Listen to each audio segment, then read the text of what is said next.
आज का हमारा पाठ है बचपन। ये वसंत भाग 1 का पाठ 2 है। इसकी लेखिका है कृष्णा सोबती। मैं आपको इसकी पूरी कहानी ना बताकर इसका इसका सारांश बताऊंगी। प्रस्तुत पाठ में लेखिका बताती है बच्चों को कि उनकी उम्र एज यानी कि एज उनकी उम्र इतनी बड़ी है कि वो तुम जैसे बच्चे, जो छोटे छोटे बच्चे हैं, उनकी मैं दादी नानी कुछ भी हो सकती है, इतनी उम्र है उनकी। और लेकिन परिवार के लोग उनको जीजी कहकर पुकारते हैं। जीजी यानी कि बड़ी बहन। अब वो जब सब उनको जीजी कहकर बुलाते हैं तो वो अपने को सयाना सा महसूस करती है, वो बड़ी है। पहले अब वो यहाँ पर अपने बचपन की याद कर कर बच्चों को बताती हैं कि पहले वो रंग बिरंगे कपड़े पहनती थी और लेकिन अब उन्हें हल्के रंग के या सफेद रंग के कपड़े पहनने ज्यादा अच्छे लगते हैं। अब वो चूड़ीदार पैजामा, घेरदार कुर्ते, ऐसे कपड़े पहनना पसंद करती हैं। और पहले वो क्या पहनती थी? फ्रॉक पहनती थी, स्कर्ट पहनती थी।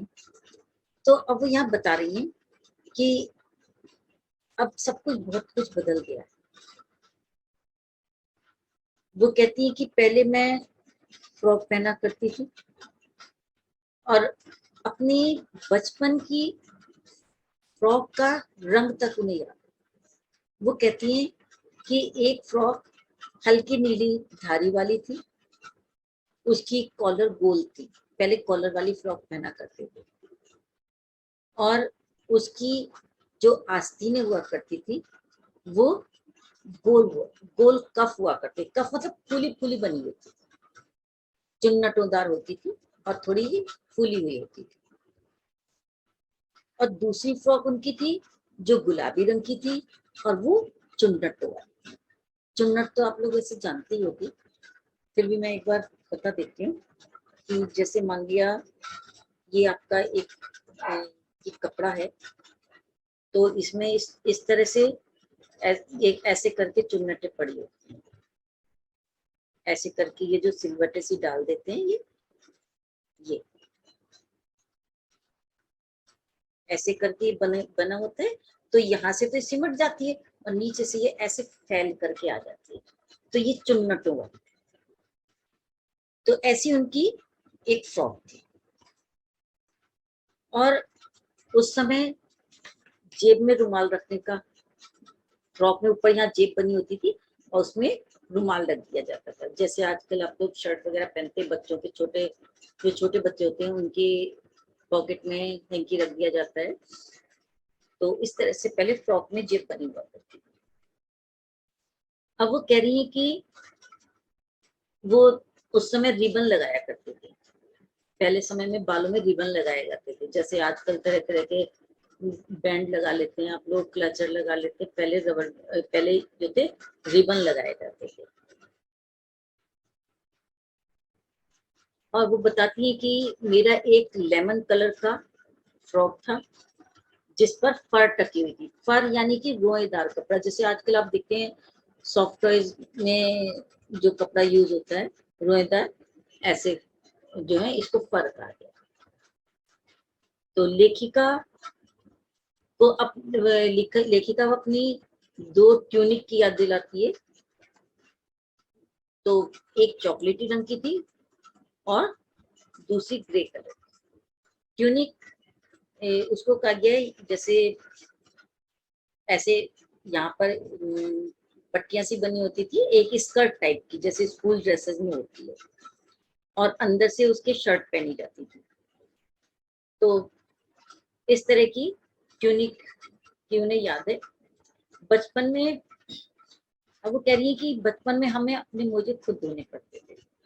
उसके लिए नौकरों को उनका काम करने की मनाही थी कि नौकर उनके कोई जूते मोजे नहीं साफ करेगा।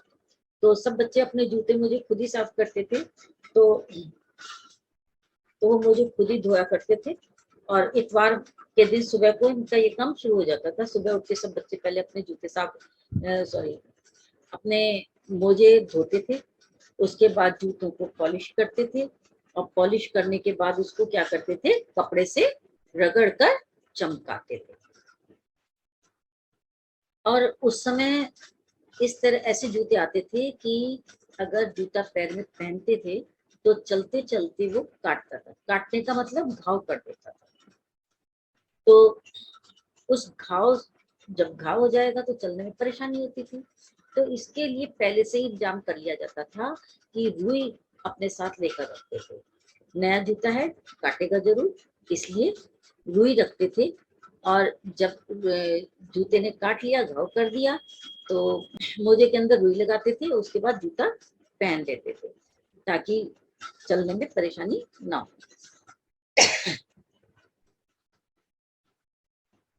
और वो कहती है कि उस समय घर में किसी किसी घर में, सब जगह नहीं, किसी किसी घर में ग्रामोफोन हुआ करते थे।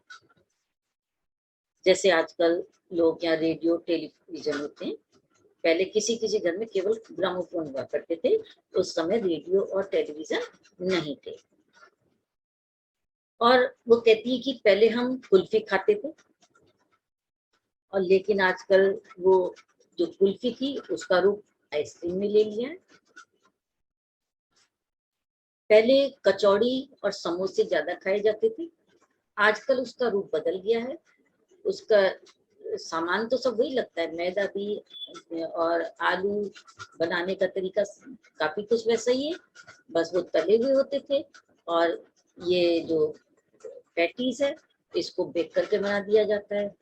तो आज जो पहले उस समय समोसे और कचौड़ी खाई जाती थी, वो आज उसका रूप आज किसने ले लिया है, पैटीज ने ले लिया। इसी तरह से पहले शहतूत, फालसे और खसखस के शरबत किए जाते थे। लोग शरबत बनाने के लिए बड़ी मेहनत किया करते थे, ताजा ताजा बनाते थे और पीते थे। लेकिन आजकल क्या है, कोक, पेप्सी, कोल्ड ड्रिंक आ गई है, तो लोगों ने मेहनत करनी भी कम कर दी है और वो इनको पीते हैं। उस समय लेखिका बताती है कि उस समय शिमला और नई दिल्ली के बच्चों को बेंगर्स और देविका रेस्टोरेंट की चॉकलेट और पेस्ट्री मजा देती थी। जैसे आजकल रेस्टोरेंट में जाते हैं, चाउमीन का ज्यादा शौक बच्चे रखते हैं, और क्या क्या चीजें तो आप लोगों को मालूम होगा, मैं इतना ज्यादा नहीं खाती इसलिए मुझे नहीं मालूम।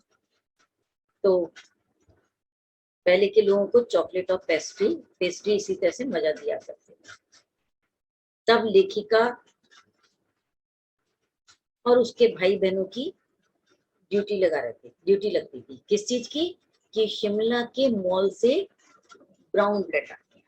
अब जैसे घर में कई भाई बहन होते हैं, और अगर एक से कहा जाए तो उसे लगता है मुझे से क्यों काम कराया जाए। तो इस तरह से उनके घर में ड्यूटी लगी हुई थी कि बारी बारी से शिमला के मॉल से जाकर के ब्राउन ब्रेड आते थे। और मॉल उनके घर से ज्यादा दूर नहीं था, घर के पास में ही था। और उन्हें हफ्ते में एक बार चॉकलेट खरीदने की छूट थी। तो बाकी जो भाई बहन हुआ करते थे वो क्या करते थे, चॉकलेट खरीदी और उसी समय खाई पी खत्म कर दी। जैसे आप लोग भी करते हो ना, कि किसी बच्चे ने बर्थडे है, चॉकलेट या टॉफी क्लास में बांटी, कुछ बच्चों को सब्र नहीं होता, वो क्या करते हैं, फटाफट खोलते हैं, वहीं पे खाना शुरू कर देते हैं। ऐसे उनके भाई बहन भी थे। लेकिन लेखिका क्या करती थी, अपनी चॉकलेट को बचा कर रखती थी, और घर में उसकी इस तरह से काफी सारी चॉकलेट इकट्ठा हो जाती थी। और वो क्या करती थी, रोज रात को खाने के बाद मजा ले लेकर खाती थी। तो लेखिका शिमला के काफल की याद करके कहती है, ये कहती है कि बड़े अच्छे काफल बड़े अच्छे लगते हैं, खट्टे मीठे से। काफल क्या होते हैं, ये आप लोगों से काफी लोग जानते होंगे, पहाड़ में एक छोटा सा फल होता है जो थोड़ा खट्टा मीठा सा टेस्ट होता है, और उसमें नमक ऊपर से बुरक करके वहां पे बेचते हैं और लोग खाते हैं उसको बड़े शौक से। इसी तरह से चेस्टनट और गजब की चीज, चेस्टनट चेस्टनट भी बहुत ही गजब की चीज है। उसमें क्या, उसे कैसे करते हैं, पहले आग में भुना जाता था, फिर जब उसके बीज फूट के बाहर आ जाते थे तो उसको छील करके खा लिया जाता था, अभी भी है। और अनारदाने का चूर्ण भी उन्हें बहुत भाता था। याद आता है कि वे उस समय कैसे अनारदाने का चूर्ण खाते थे। बच्चे पुड़िया में खरीद लेते थे छोटा सा, रास्ते में चलते जा रहे हैं और उसे एक उंगली से खाते चले जा रहे, चाटते चले जा रहे। तो लेखिका ने छुटपन में शिमला रिज पर बहुत मजे किए थे और वहां घुड़सवारी भी। जो भी लोग वहां घूमने भी जाते हैं तो घुड़सवारी का आनंद जरूर लेते हैं। और वो बता रही है कि शिमला का प्राकृतिक सौंदर्य भी बहुत ही लुभावना होता था। स्कैंडल पॉइंट एक जगह है, वहां पर खूब भीड़ लगी रहती थी। उसके सामने एक दुकान थी और जिसके शोरूम में शिमला कालका बेल का मॉडल बना हुआ था।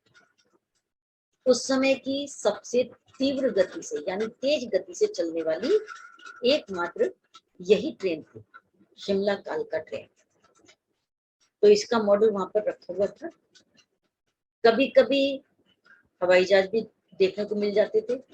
आजकल तो हवाई जहाज भी बहुत ज्यादा उड़ते हैं इसलिए हर को देख जाते हैं, लेकिन पहले कभी कभार ही कोई हवाई जहाज दिखाई दिया करता था।